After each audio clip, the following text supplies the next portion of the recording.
الو السلام علیکم. این مادر دست بفرمایید. سازنکو خوبه. میشه خدا را شکر. ماه شریف رمضان همتون در مبارک شما برادرها. تشکر. ما های حکومت تاجیکستان طلب میکنم که یک عزت امون آزاد کنن. او آدم بیگناه های. او آدمی که قطعی فرزنداش خچالا و سربودنی است. او قضیت عزیزت هم گذشتگی است. اینا چیکار کنیم؟ او اکو حکومت تاجیکستان اکو یا شرمنده شدگی های. برای چی ده تاجیکستان هم میمونه اینترنت ها شروع کار کنه که آدم ها نفهمه. نه که ما هممون در نمیجایم اون نوارایی که ما تماشا میکنیم همه وارا ما به تاجیکستان به مادرامون روان میکنیم. همه شما میفهمونه. تشکر زیاد. بعد این آدمی که میبرایم میگه که پیشوای میلاد ایتا اوتا تو پیشوای میلاد میگوی چی با تو ای رحمانوف طرفداری میکنی رو تا ایشان بته کامراشون روتون ایشان بتین که ما زنانی باشیم فقط بدانیم که همی شما در مقابل کی گپ میزنید. ما به خود نفهمیم انکار چاپلوسو. مادر عزیز بگو که ما بدانیم که شما لباس مردی داشتین نه اینکه رنگ ما لباس داشتین.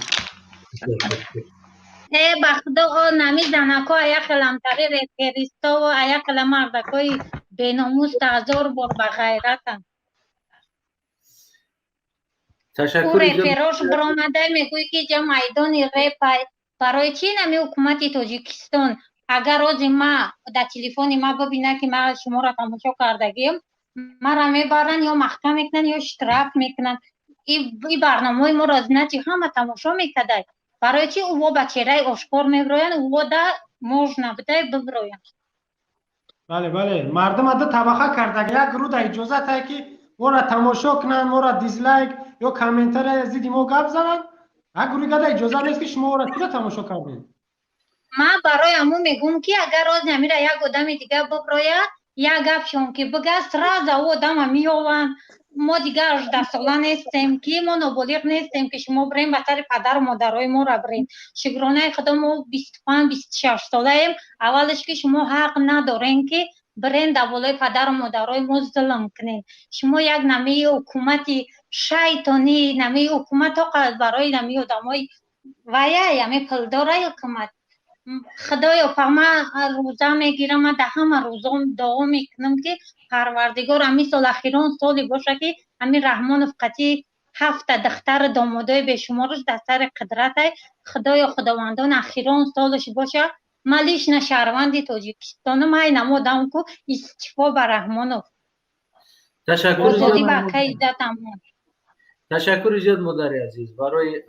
سلامت باشین در امان خدا. اکا او خواب کردن اکا ایزد امان دمو بسوط عبس پیشکی گرفتگی هم که ما خواب میکنیم ای دمو کمک 10 سالش که بتین تو نمی وقتی که خداوند در بدنم جان داده ای حق خودم ای حق ایزد امان دفاع میکنم. اکا ایزد امان بگناه های شما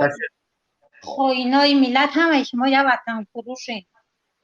باقی در امان خدا برادرها همه کسا در ماه شریف رمضان دعا کنین که همین سال اخیران سالی باشه که همین رحمان فقطی علایلش در سر قدرت است.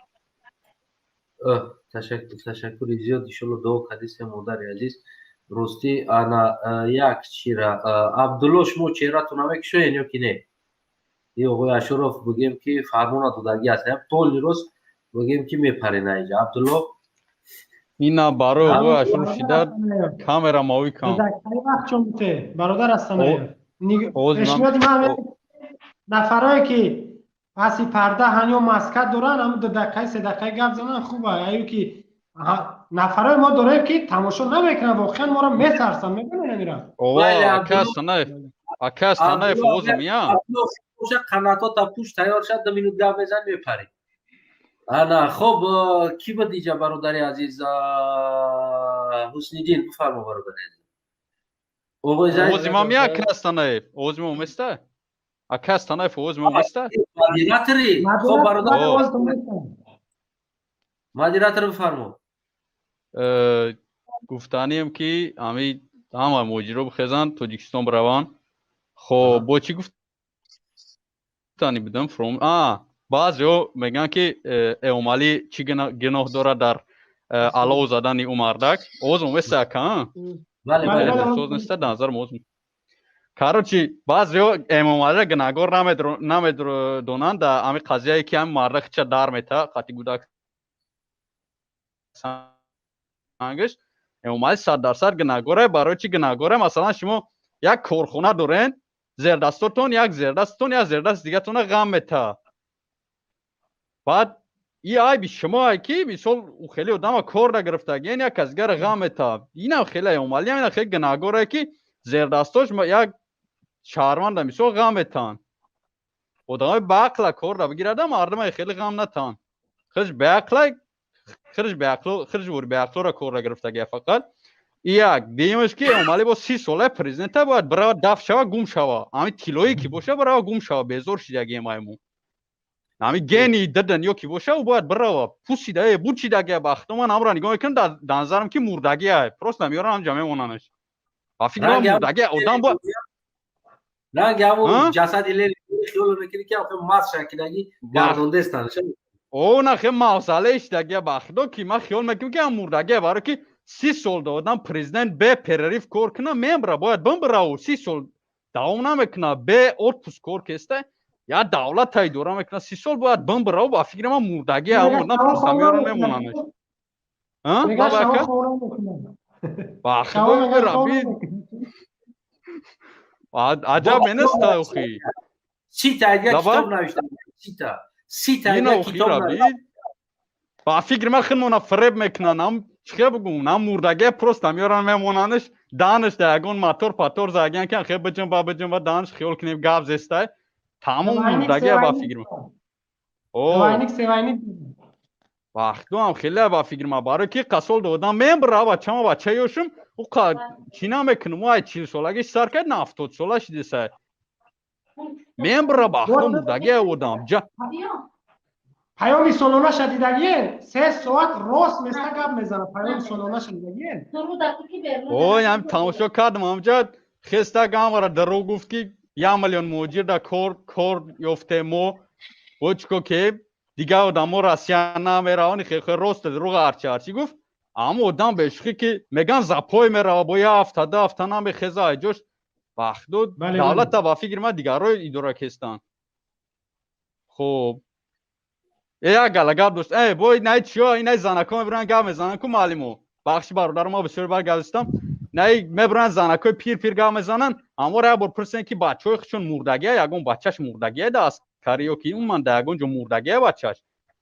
نه یک درد فرزند هیچ میکنم میخزه برین عسکری برین نمی چی برین آرمیا برین ما برام با جوی شما هرچی بود مردم مازوق میکنه او خدا بزند ایلوی اون فرزنده که دوری همش بمبره بعد میفهمی دردی فرزنده لعنتی میبره با ما داد شما برادر مدیرات یعنی که اگه انسان میگن هیچ وقت مرگ نخواه برای یک انسان به هر حال فکری او از شاید جای نویلوج است جای مبلغ خطی میکنه جای برای اوخی اکا باختو میکنه اما سختی بادش نگی برادر اوخی نه نگاه که همی آدم نخواه تا همی درجه را بفهم و همی بره هم باشه همی زنگ نخواه خیلی بخیزی هم خیلی کنیته مثال خیلی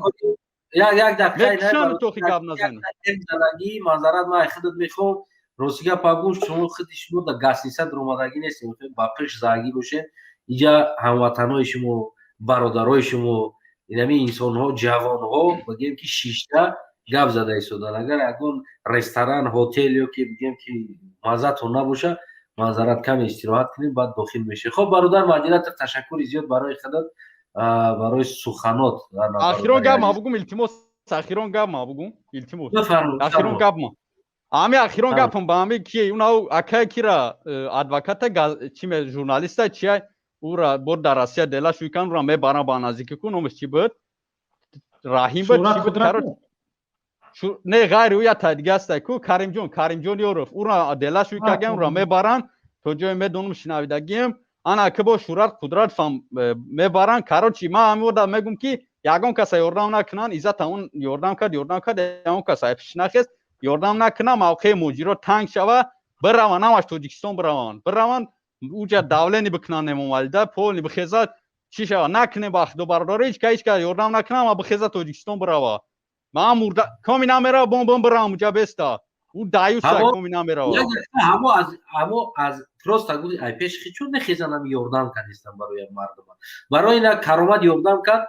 رفت دیدن دونستان که نمی عقفات هم مهاجر نمیخیزن اینا ایزد یاردم کرد نمیخیزه همین کریم جان یورو و غیر همین ایسونو همین با چی باید نمیره تکرار کردستن میدونه که نمیره برای فردایش که چی نمیخیزه همین مجبورن یا یکم برنامه قطعی همی کار کردستن چی هستی اصلا که باید نمی کار کرده ایستودن ما راستی گپ فکر میکنم که هم مردکو خیلی کمتر دیشون میسوزه با هم مردم حسی ملی دارن خیلی ما هم حسی ملی داریم نه که خیلی نمیکنیم ما بیشتر نه خستم گاستم اگر بود دلسوز هم بعد خدسوز میشوند اوه خیلی دلسوزی با خدسوزی میبرم آدم با فکر ما یاردم نکنن دلسوزشون میکنن نبرد چی میکنن بعدی میکنن این خوبی نیست این بعدی های همجا یاردمشون میکنن جمعه استان تشکر برادر